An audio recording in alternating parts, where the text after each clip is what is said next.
नमस्कार दोस्तों, आज की हमारी कहानी अच्छी लगे तो प्लीज हमारा चैनल सब्सक्राइब करें।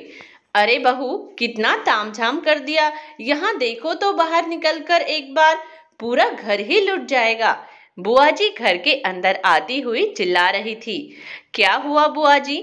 बैठो आप आराम से, लो पानी पी लो। अब बताओ क्या बात है?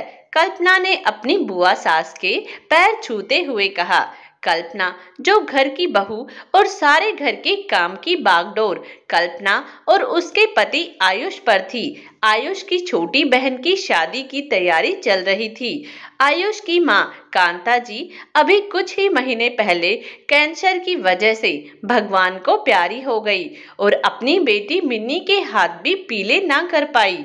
उनकी एक ही तो आखिरी इच्छा थी कि बस मेरी मिन्नी का अच्छे घर में रिश्ता हो जाए और खूब धूमधाम से शादी हो। लेकिन भगवान की मर्जी के आगे किसी की नहीं चलती।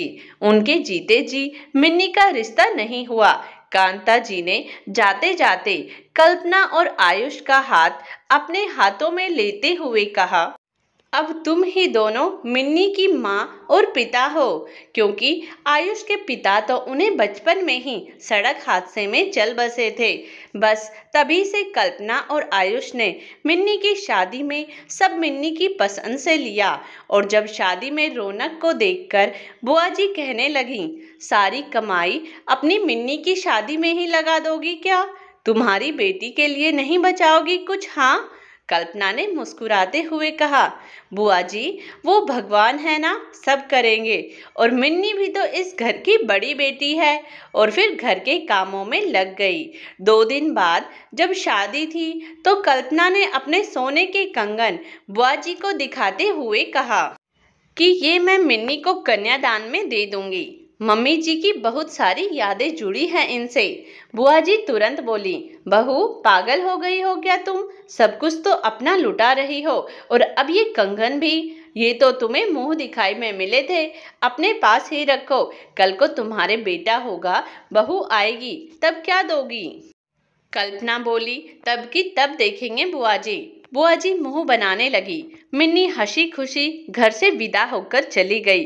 मिन्नी ने जैसा अपने मायके में देखा था, अपनी भाभी का व्यवहार प्यार, वही सब अपने ससुराल में निभा रही थी। मिन्नी का जीवन बहुत खुशहाल था और कल्पना और आयुष भी अब चिंतामुक्त हो गए थे। कुछ दिनों बाद मिन्नी मायके आई हुई थी तो बुआ जी का भी आना हुआ। बुआ जी मिन्नी को इतना खुश देखकर बहुत दुखी हो रही थी।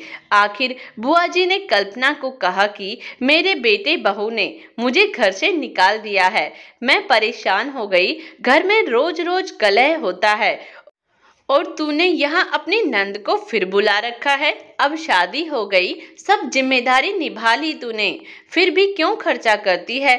कल्पना ने कहा, बुआ जी पैसा तो आता जाता रहता है, लेकिन रिश्ते प्यार ये सब इंसान के जीवन में अनमोल कमाई होती है, जिसे एक बार खो दिया तो फिर पाना मुश्किल हो जाता है। बुआ जी ने कल्पना को गले से लगा लिया। बहू, तुमने आज मुझे वो सीख दी है जो मैं अपनी जिंदगी में कभी ना पा सकी। मैं भी अपने बेटे बहू से माफी मांगूंगी। मुझे समझ आ गया है, रिश्तों से अनमोल कुछ नहीं। दोस्तों, यह कहानी आपको कैसी लगी? कमेंट्स बॉक्स में अपनी राय जरूर दें। धन्यवाद।